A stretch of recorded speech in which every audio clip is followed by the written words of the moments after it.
Yun. May putik-putik pa. Riding on lugs na itong tawag dito kasi hindi na kailangan magbalanse. Hop! Hop! Mas di ba malalaglag yung box mo? Okay lang yan? Oo, malam na eh.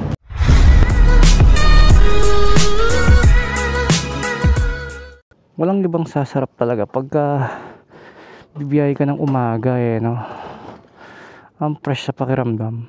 Ngayon naman, lalagay natin yung Osmo 4 nang walang kahirap-hirap. O, diba? Ayan, tignan nyo yung kaibahan ng 4 sa 5. Ang dilim ng 4. So, yung sensor niya kasi is mas maliit compare dito sa camera ng Action 5. Sana hindi lobat. Ayun. Ibig sabihin, hindi sira yung baterya ko. 2 days ago na kasi, since yung last na ginamit ko to, napumunta ako ng Batangas. Ito lang yung medyo delikado. Nakalabas yung wire na to. Dapat may protection siya dito eh, no? Diba? Baka sumabit eh, no? Pag lumalabas ako ng tanghali, hindi naman ganun kadami yung mga nakakasalubong ko dito sa road na to. So sila yung mga pupasok sa trabaho niyan. Dahil mag-aalas 8 na, kaya dagsa yung mga pabalik. Eh kadalasan pa naman kapag malapit ng mag 8 or 9, yan na yung malilit ka na, diba? Tsaka marami dyan yung sumasakto lang sa oras kasi nakamotor naman sila. Kaya madali sa kanilang tansyahin kasi kontrolado nila yung takbo. Kung baba ng jeep, ay hindi, owner type jeep pala. Medyo nakakatakot pa naman dumaan dito sa Megadeck. 2 days ago may nagsalpokang tricycle tsaka single na motor, naka live pa. Eh hindi nila makilala yung mga biktima, so kaya siya nag-live. Ewan ko lang kung okay lang dun sa sumemplang. Nandun naman yung nag-video para tumulong. Eh syempre hindi naman agad-agad darating yung ambulansya. Ako nga hindi ko alam yung number ng ambulansya eh, no? Sa Google lang ako naghahanap ng numbers, police station, ganon. Dito kailangan bumabelo ka eh.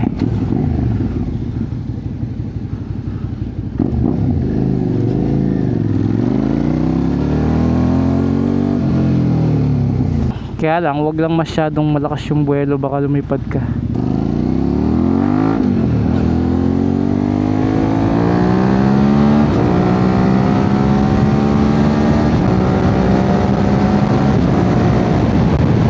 Pero sa totoo lang, yung mga tricycle dito, sila yung nagpapalumanay ng takbo ng mga sasakyan kasi yung takbo ng tricycle, di ba, nasa 30 to 40 lang yan eh. So pipilitan yung mga sasakyan na mag-slow down. Dito kasi medyo mahirap mag-overtake dahil 2 lanes lang. Wala pang bangketa. Nagiging delikado lang sa mga single pagka sumisemplang sila dito. Una sa lahat yung barriers. Baka tumama yung ulo mo dyan or any other important parts like yung spinal cord, ganon. Pangalawa, pwede ka lumipad pababa ng Megadeck. Kala mo lang hindi masakit dahil naka helmet ka at naka riding gear. Pagka gumulong-gulong ka, yung internal organs mo magdi-dislocate. Kaya nga kadalasan kahit buo yung helmet, yung utak naman ng tao pagka naalog sa loob, dudugo yun. Kayang-kaya kang isalba ng helmet kung nasa 60 lang yung takbo mo eh. Paano kung 100? Kaya pag overtake dito, talagang make sure na safe. Tsaka may enough power yung motor para hindi ka niya bitinin. Natitignan mo rin yung mga tricycle, baka pag overtake mo sa kaliwa, bigla naman siya pumasok sa kanto. Hindi ka tulad dati, sobrang konti ng mga kanto dito sa Megadeck. Ngayon, ayun o, nagsusulputan na o. Kaya nung dating hato ka diretso, ngayon magdadalawang isip ka na. Like yan o. Eh paano kung sobrang bilis mo? At ayun nga, ang pinaka worst na pwede mangyari sa'yo dito is yung magkaroon ng head on collision. Hindi ka makakaiwas. Pag umiwas ka, tatama ka sa barrier. Yan lang pagka umaga, nagmo-moist yung lens, no? Aba, nagkaroon ng open slot dun, no? Ano yung parking area? Ginawa nilang mini park kasi to. At buti na lang may gas station dito sa Fusion. Yung narinig ko na naman yung idle ng motor. Oh, ganda oh. Ayos talaga yung B-twin, no? Ma'am, paano yung basa mo dyan? Pisoing? Ano yun? Sionix. Ano ibig sabihin? Pangalan lang yun, ma'am? Ah, okay. Hindi po kayo 24 hours dito, di ba? Ilan yung ship nyo dito, ma'am? 3 ship? Opening, closing, ganyan, no? Nakita ko yung mga bollards. Naalala ko yung naiya. Nakakita ako ng Innova medyo lowered sa harap. Naalala ko si Smoke Machine. Pero si Smoke Machine may nag-viral na nakipagkarera yata siya sa Prado or parang Land Cruiser, basta malaking SUV. Hinabol-habol niya, nagpusok-pusok pa. Pinadalan siya ng show cause order. Alam nyo ngayon, may selan yung LTO kasi nga nangyari doon kay Yana issue. Nagkaroon ng domino effect. Para maiwasan na ulit yung mga ganong senaryo, nakamonitor sila ngayon sa mga motovloggers. Kaya yung mga nagsusuperman lalo na sa Marilake, bantay sarado sila. Tsaka sa mga nag-overspeeding. Ay, may aso. Whoop. Ngayong araw nga pala, pupunta tayo sa KDR Adventure Camp sa Bataan. Dahil ngayon na yung orientation ng mga sasali sa Manibela Challenge. So tayo bilang host ng event na yan, kailangan din natin pumunta para alam din natin yung flow ng program.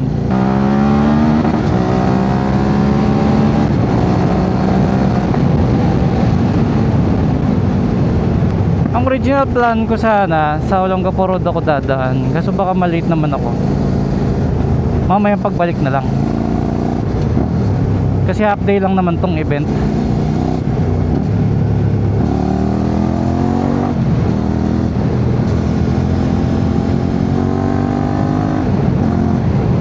Buti tinambakan nila to. Tignan yung SB, tingnan ganda ng suspension. Oh. Nadaanan lang yung mga lubak. Yun ang maganda kapag ka naka-rimset ka lang eh. Nabitin yung L3, napapreno yung Fortuner, umusok ang L3. Nako, biglang lumabas yung TMX. Isipin mo yun, no? Wala namang kanto dyan, no? Hindi mo expect talaga lalabas ang TMX ba to? Basta yun. Kapag ka-overtake ka sa kaliwa, tingin muna sa harapan ng sasakyan. Hindi pwedeng iaasa mo sa puwet ng sasakyan. Kailangan nakita mo eh. Tignan mo, bang, ganon. Dito madalang ka na lang makakasabay ng motor dahil pa expressway na kasi ito. Nandito na ako sa Dinalapihan, Bataan. Thank you.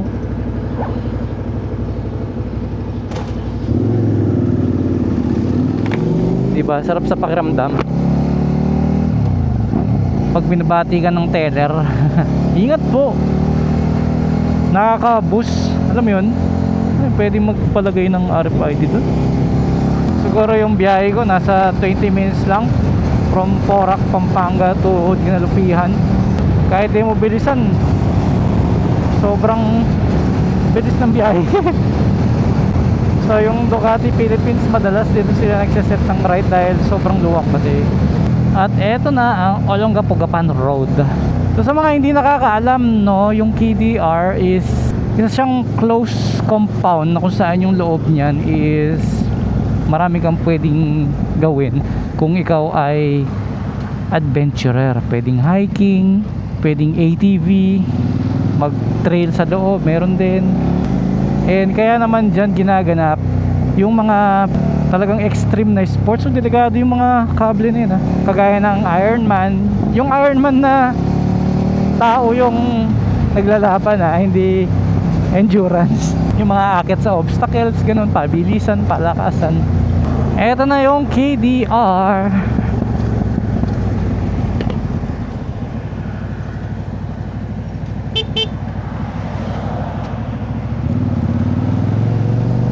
Sabi nila capsule 4 daw eh.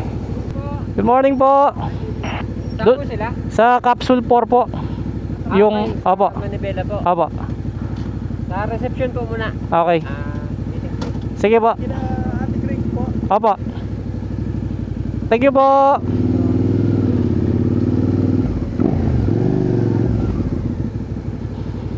Wow, may bagong guardhouse. At saka open to. Ngayon ko lang napansin may road pala dito. Good morning! Ganda talaga dito guys, oh. Sana madala ko dito yung family ko.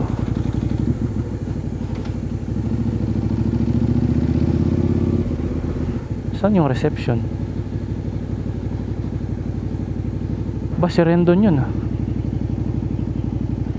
Oo nga, no. Hey! Hello, pre!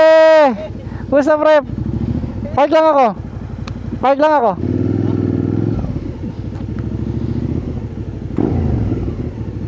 Hello! Ayos na ba? Long time no see. Parang napaaga yata tayo, ano? Eh, sabi dito. Ah. Parating ko lang. Hindi na kami nagmotor eh. Kasi diretso kami LU. Ay, LU? Layo, ah.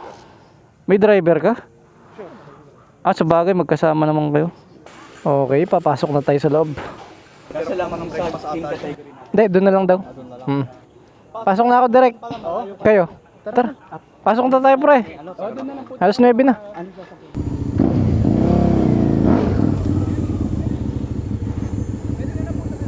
Okay. Kaya lang yung capsule 4, di ko alam kung saan. Doon ba sa obstacle natin direct? Ah, okay, alam ko na yun. Sige, thank you. Pasok na ako.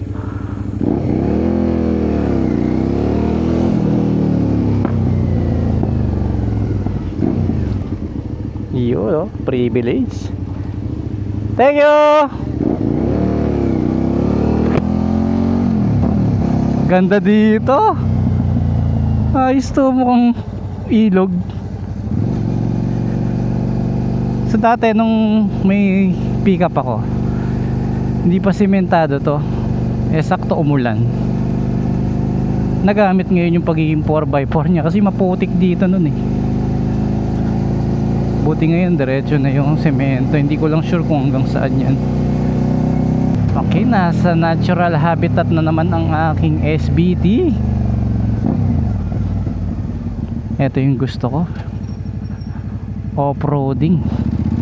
Ano? Huwag ka lang sesempla.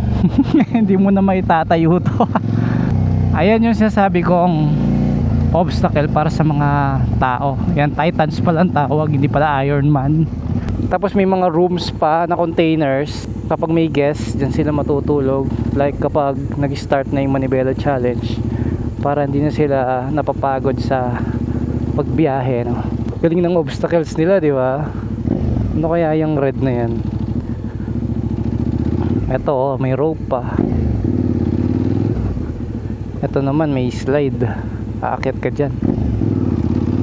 So hanggang ngayon continuous pa rin yung pagde-develop dito. At mukhang mali yung nadaanan ko.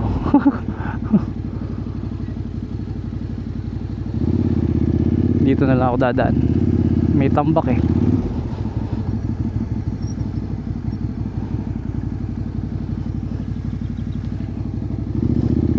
Dito na lang.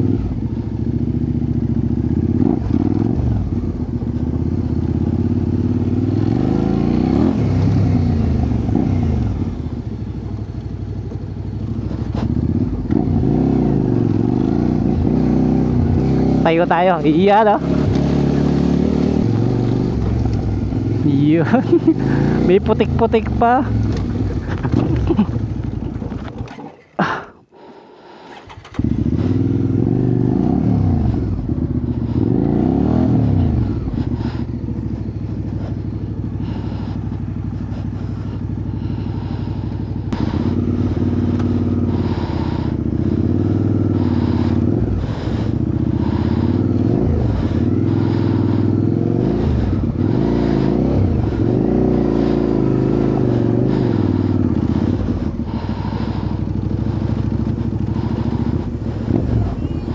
Hello po. Nakakunik pa kayo sa internet? Hindi. Ayo. Bakit ano bang gagawin? Ito yung mga tanong ba, may mga tanong po sa Facebook. Ah, babasahin namin doon. Ah, okay. Tapos yung mga frequently asked questions. Sige. Bakit? Uy, wala ka naman sa live, gaganyan-ganyan ka dyan. Ah, syempre. Wala ka Okay, dyan. so ano lang, ulitan lang kayo. Basta, ano po, mai-walk through natin sila. And Okay. Matis, doon sa... Okay. Hirap walang cameraman eh. Ikaw nang bahala sa punchline. Okay, ano pa yung mga... Ako, may cameraman na ako. Kaya nga eh. So, ako Kuya Reed. Ay, effortless. I-rundown mo lang. Pwede nga ako maging chef. So ito na yung starting area natin. Kung mababasa nyo, start na yan. Tatakbo yung rider dito. Ayan, tatakbo yung rider at itatayo niyang mag-isa yung motor. Ayan, tingnan nyo kung paano niya itayo. Ayan, para magka-idea po kayo. Yan, kasama din yan sa tinitraining, yung proper na pagtayo ng motor, lalo na kung mabigat. Ayan, i-start na niya. Sasakyan na niya ngayon at... Kasama rin sa obstacle to ha, yung side saddle stand. Okay, saddle stand. Yun, no? So, nakatayo siyang ganun, 100 points yan. Akala ko nagpapakitang gilas lang si Hindi, engineer. So pumasok na si engineer dito sa may linya. Ayan, may guide naman yung lupa. Ito yung red. Ay, red. Yellow, black. Color blind yata ko. So dapat perfect yan para mo 100 mo. Oo, yan. So 300 points yung nagawa-gawa niya. Actually, hindi na to balance plank eh.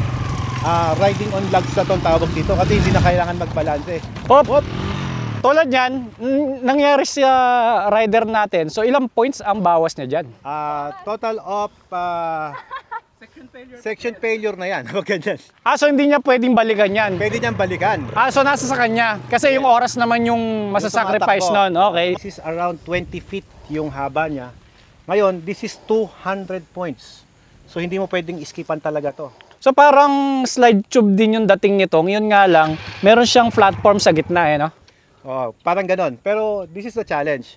Ngayon, kapag ito, ginawa mo ito ng maling direction, Okay. or dinaanan mo lang sa gitna na pag Oo. magiging section failure ka. So pwede kang masiro dyan. Okay. Oh, ngayon, kung magawa mo naman na slide tube, kamukha na ipapakita sa atin ni engineer. Engineer, pwede mo ipakita sa amin?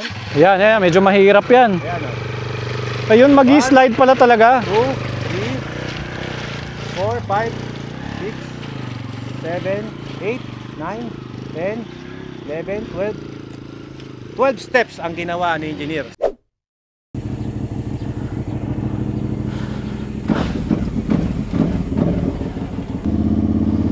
At natapos din ang aming shoot.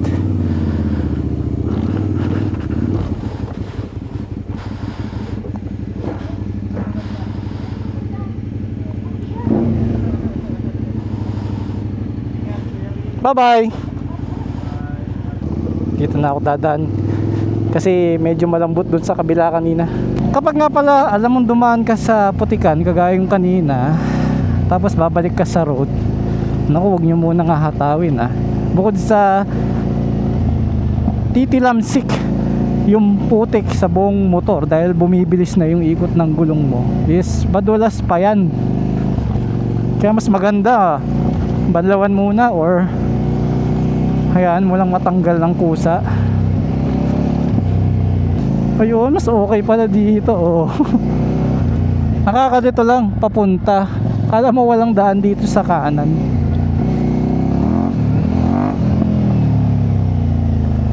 Tapos eto pa, nakakalito. Siguro dito tayo.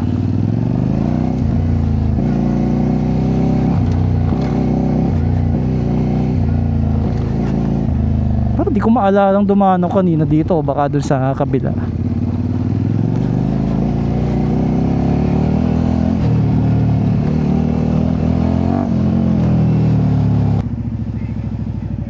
Thank you. Ayun, may playground pa para sa mga chikiting Hindi pa ako napadpad doon. Lagi ako dito pero hindi ako nakakapasyal. Kasi meron akong lakad talaga. Yun po So yung mga sasakyan hindi pwedeng ipasok dito. Buti yung mga big bike pwedeng ipark sa loob, sa harap ng Daniels.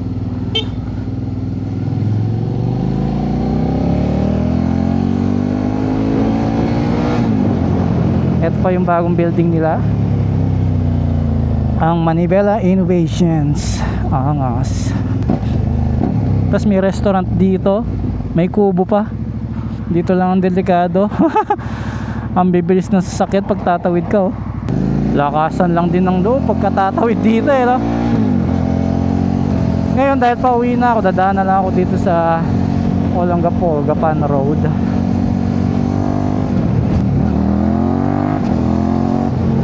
pupunta muna ako sa SM Pampanga. Kasi nag-birthday yung anak ko. Kaka 2 years old pa lang niya. So nagpa-picture kami sa SM Pampanga. At kukunin ko yung hard copy. Sinend na sa amin yung soft copy sa email.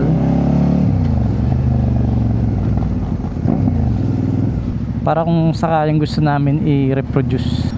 Parang mas gusto kong mag-expressway na lang, no? Kasi traffic dito eh. Total, pupunta naman ako ng SM para mas mabilis, di ba? Sige, pasok na lang ang expressway para mapabilis. Ay, dito pala.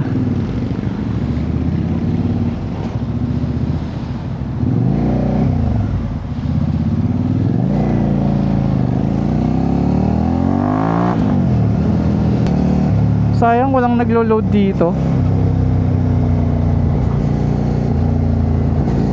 Papa-sticker na sana ako ng RFID. So tama, buti pumasok ako dito para paglabas ko dito San Fernando Tollgate kaagad.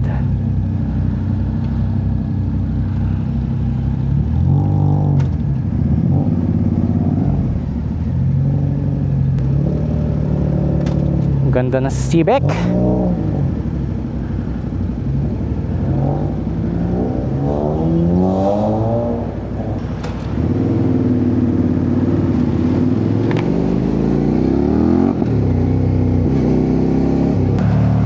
Nako, ang haba ng pila ng cash.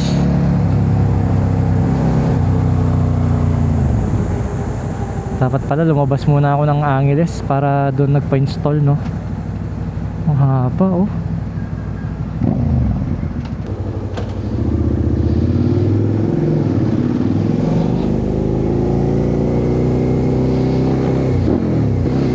Nako, dito na siya naabutan.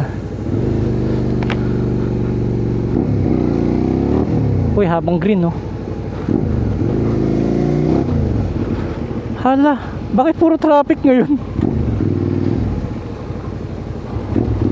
So, nung bagong silang yung baby ko, buwan-buwan, nagpapapicture kami. Tapos, after niyang mag 1 year, tuwing birthday na lang niya. Yung picture na may studio, ganun. So, yung ibang picture is sa cellphone na lang. Puro nga laman ng cellphone ko ngayon siya eh. Halos mapuno na yung memory ng cellphone ko na maliit. Puro video ng baby ko. Kasi unlike ako, wala akong video nung bata ako. Kokonti lang din yung picture ko noon. Kasi nga hindi pa uso yung mga smartphone noon. Di film pa nga yung mga camera noon eh. Kaya ngayon sinusulit ko lang. Kasi pag lumaki na yan, wala na. Tsaka dapat sinasakto talaga sa birthday niya yung pagpipicture. Para marami siyang babalikan pag matanda na siya. Grabe, dahil sasakyan eh, no? Oh, paano mo pipigilan lahat yan? Motor lang to. Okay, bigayan na lang. Padaan lang, padaan. Padaan sa inyo. Oop. Thank you so much. Thank you. Ayun, di ba? Dito na lang. Ayun, may motor din, oh. Yan ang kinagandahan pag may box. Pasok na ako kagad. Init. Wow, parang camping lang, ah. Aba, nandito pala yung wish bus, oh. Sino yun? Hindi pamilyar. Lapitan natin. Siyempre, wish bus to. Kuya, sino yung kakanta, kuya? Ano po, si Nior po, si Bilmar, tapos si Pixie po. Nyor Bilmar Bixie. Apo. Nice. Thank you, kuya. Yun, no? Angas. Pero nakasakay na kami dyan, eh. Sa wish bus. Patikim, ma'am. Ano to, ma'am? Turmeric? Turmeric ginger blend. Ah, okay.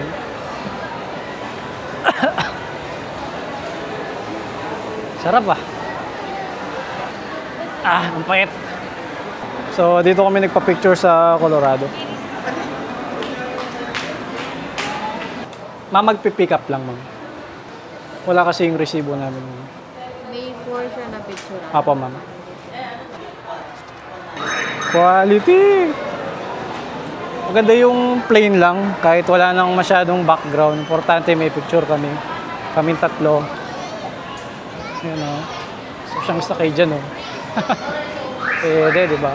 At least hindi mainit. Buti na alam nila mag-park dito yung mga kotse o. Kung malakas lang loob mo, no? Kasi hindi siya mukhang parking, mukha siyang daanan eh.